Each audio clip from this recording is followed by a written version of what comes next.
Hello friends, welcome to Josephine Shakila kitchen.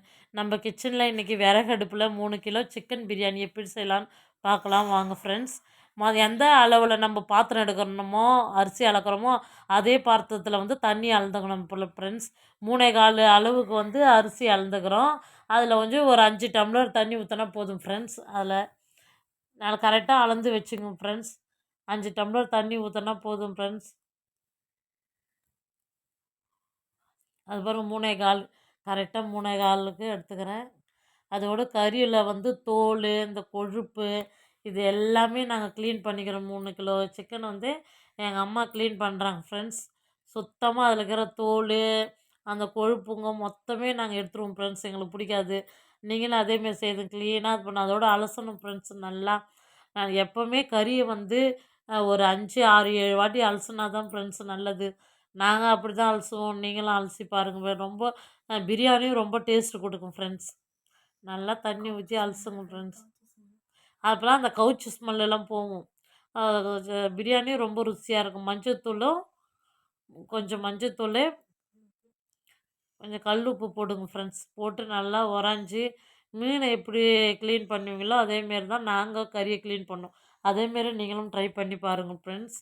அதுக்கேற்ற மாரி வெங்காயம் 3 கிலோவுக்கு வந்து 1 கிலோ வெங்காயம், 1 கிலோ தக்காளி, இஞ்சி பூண்டு பேஸ்ட்டு வந்து 100 கிராம் இஞ்சி பூண்டு பேஸ்ட்டு, பட்டை, லவங்கம், கல் உப்பு, கோல்டு வின்னர் எண்ணெய், நெய், பிரியாணி மசாலா எல்லாம், டைரக்ட் மிளகாத்தூள், தனியாத்தூள் எல்லாம் எடுத்து வச்சிடணும் ஃப்ரெண்ட்ஸ் ரெடியாக. புதினா, கொத்தமல்லி எல்லாம் அலசி ரெடியாக எடுத்து வச்சிடணும் ஃப்ரெண்ட்ஸ். ஃபஸ்ட்டு எண்ணெய் ஊற்றிட்டு தேவையான 1 கிலோ அரிசிக்கு வந்து 1/4 கிலோ எண்ணெய் ஊற்றணும். அதுமாரி 3 கிலோவுக்கு அளந்துன்னு எண்ணெய் ஊற்றிக்கணும் ஃப்ரெண்ட்ஸ். கோல்டு வின்னர் தான் அது. ஸ்பைசஸ்ஸு, பச்சை மிளகாய், வெங்காயம் 1 கிலோ வெங்காயத்தை வந்து நல்லா பொன்னிறமாக வதக்குங்க ஃப்ரெண்ட்ஸ். நெய்யும் கொஞ்சம் ஊற்றிக்கணும் ஃப்ரெண்ட்ஸ். ஹலோ, அதோட வந்து ஃப்ரெண்ட்ஸ் எண்ணெய் கூடவே லைட்டாக வந்து நெய் சேர்த்துங்க ஃப்ரெண்ட்ஸ். ஒரு 50 கிராம் நெய் சேர்த்துங்க. நல்லா வதங்க. பச்சை மிளகாயோட புதினா, கொத்தமல்லி க்ளீன் பண்ணி வச்சுக்கிறேன். அதையும் போட்டு நல்லா வதங்க. விறகு அடுப்பில் தான் நான் செய்தால் தான் டேஸ்ட் அதிகமாக இருக்குன்னு விறகு அடுப்பில் நாங்கள் செய்கிறோம் ஃப்ரெண்ட்ஸ். நம்ம வதக்கிறதுல தாங்க இது அந்த பிரியாணியுடைய டேஸ்ட்டே வரும் ஃப்ரெண்ட்ஸ். அதோட தக்காளி 1 கிலோ தக்காளி வச்சுக்கிறேன். அதையும் நல்லா வதக்கணும் ஃப்ரெண்ட்ஸ். நல்லா தக்காளி குழைய வதக்கிங்க.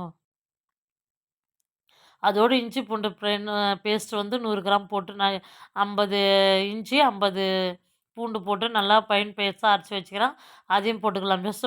அப்புறம் முந்திரியும் போட்டு நல்லா வதக்கும் ஃப்ரெண்ட்ஸ். அடியே பிடிக்கல பாருங்கள் ஃப்ரெண்ட்ஸ். அதுக்கேற்ற மாரி நல்லா வதக்கும் ஃப்ரெண்ட்ஸ். எல்லாம் மஞ்சத்தூள் போட்டுக்கோங்க ஃப்ரெண்ட்ஸ். 2 டேபிள் ஸ்பூன் மஞ்சத்தூள். அதோடு கல் உப்பு தேவைக்கேற்ப உங்களுக்கே தெரியும் கல் உப்பு. அதோடு வந்து க்ளீன் பண்ணி வச்சுருந்தா கறியை போட்டுடலாம் ஃப்ரெண்ட்ஸ்.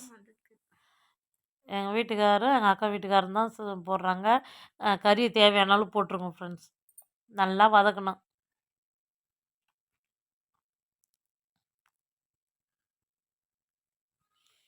அடி பிடிக்காத அளவுக்கு அந்த கறியை நல்லா கலருங்க. அதோட 50 கிராம் மல்லித்தூள், 50 கிராம் வந்து டைரக்ட் மிளகாத்தூள், 50 கிராம் வந்து பிரியாணி மசாலா போட்டு நல்லா வதக்குங்க ஃப்ரெண்ட்ஸ். அந்த கறியுடைய மசாலுடைய ஃப்ளேவர் அப்படியே இறங்கணும் ஃப்ரெண்ட்ஸ். நல்லா அந்த சாறுங்கள்லாம் இறங்கி நல்லா நம்மளுக்கு ஸ்பைசஸாக காரசாரமாக கிடைக்கும் ஃப்ரெண்ட்ஸ். அதனால தான் அதோடைய இதுவெல்லாம் வந்து நல்லா வதக்கணும். அந்த மசாலாலே நம்ம கறி ஃபுல்லாகவே வதங்கிடணும் ஃப்ரெண்ட்ஸ். கொஞ்சம் பொறுமையாக தான் நல்லா வதக்கணும் ஃப்ரெண்ட்ஸ். இதை செய்கிறதுக்கு என்ன ஒரு 1/4 மணி நேரம் 1/2 மணி நேரம் இருந்தாலே பிரியாணி அழகாக செய்திடலாம். புதினா கொத்தமல்லியில் வந்து நிறைய மண் தூசிங்கெல்லாம் இருக்கும். எப்போவுமே நல்லா 3 வாட்டி 4 வாட்டி வந்து கழுவணும் ஃப்ரெண்ட்ஸ். நல்லா கழுவிட்டு நல்லா ஒரு ஹைஜீனிக்கான சமையலாக இருக்கணும்னா நம்ம க்ளீன் பண்ணுற பொருட்களை வந்து சுத்தமாக இருக்கணும். சுத்தமாக செய்யணும் ஃப்ரெண்ட்ஸ். அப்போ தான் நல்லாயிருக்கும். குழந்தைங்களும் விரும்பி நம்ம கடைகள்லாம் போய் வாங்காத வீட்டிலேயே வந்து நம்ம அடிக்கடி பிரியாணி செய்து சாப்பிட்லாம் ஃப்ரெண்ட்ஸ். அது பாருங்க மேலே அந்த எண்ணெய்லாம் பிரிஞ்சு நம்ம அளந்து வச்சுக்கிற தண்ணி வந்து அதாவது 3/4க்கு வந்து 5 அந்த எதால் அளக்குறோமோ எந்த டம்ளரில் அளக்குறோமோ அதில் வந்து 5 டம்ளர் தண்ணி ஊற்றி நல்லா கொதிக்க விடுங்க ஃப்ரெண்ட்ஸ்.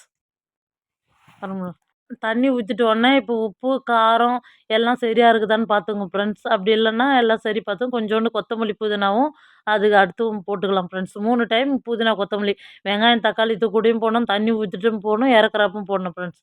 அது பாருங்க நல்லா கொதிச்சிடுச்சு ஃப்ரெண்ட்ஸ். அதோட அரிசி வந்து 3 டைம் கழுவி தண்ணி தண்ணி எடுத்து வச்சு இருத்து வச்சுக்கிறேன் ஃப்ரெண்ட்ஸ். அதை போட்டு நல்லா கிளறுங்க ஃப்ரெண்ட்ஸ். அதோட லெமனை வந்து புழிஞ்சிக்கலாம் ஃப்ரெண்ட்ஸ். ஒரு 2 லெமன் எடுத்துக்கிறேன்.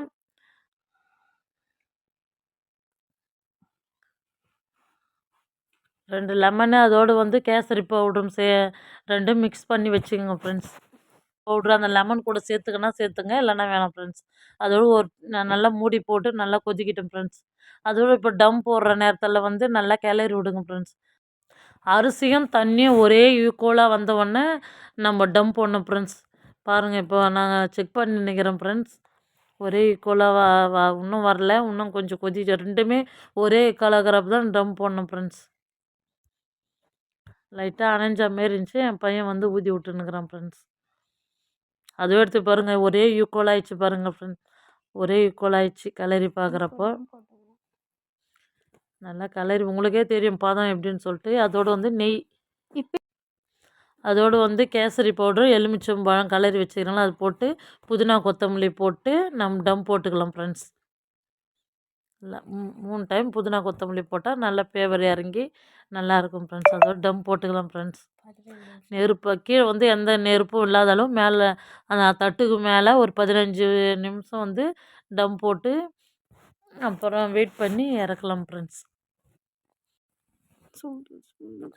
மேலே வந்து ஈவனாக நெருப்பு போட்டுருங்க ஃப்ரெண்ட்ஸ். கீழே வந்து அந்த அளவுக்கு இருக்கக்கூடாது, கழிச்சு விட்டு மேலே போட்டோம்னா நம்மளுக்கு உதிரி உதிரியான பிரியாணி கிடைக்கும் ஃப்ரெண்ட்ஸ். 15 நிமிஷம் கழித்து அது எதுவும் டிஸ்டர்ப் பண்ணாது. 15 நிமிஷம் கழித்து நம்ம எடுக்கணும் ஃப்ரெண்ட்ஸ். எடுக்கிறோம் ஃப்ரெண்ட்ஸ்.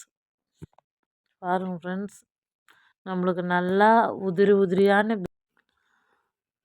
பாருங்கள் ஃப்ரெண்ட்ஸ், இப்போ வந்து உதிரி உதிரியான பாசுமதி ரைஸில் 3 கிலோ சிக்கன் பிரியாணி ரெடி ஆகிடுச்சு பாருங்கள் ஃப்ரெண்ட்ஸ். குழந்தைங்களாம் ஹைஜீனிக்காக இருக்கிறதுனால நல்லா விரும்பி சாப்பிடுவாங்க ஃப்ரெண்ட்ஸ். இதேமாரி வந்து உங்கள் வீட்டில் கடைங்கள்லாம் வாங்கி கொடுக்காத, வீட்டில் அடிக்கடி வந்து செய்யுங்க ஃப்ரெண்ட்ஸ். பாருங்கள் ஃப்ரெண்ட்ஸ், எவ்வளோ சூப்பராக இருக்குது கலர்ஃபுல்லாக. வாங்க சாப்பிட்லாம். எங்கள் சேனல் பிடிச்சிருந்தா லைக் பண்ணுங்கள், ஷேர் பண்ணுங்கள், கமெண்ட் பண்ணுங்கள் ஃப்ரெண்ட்ஸ். பாய்.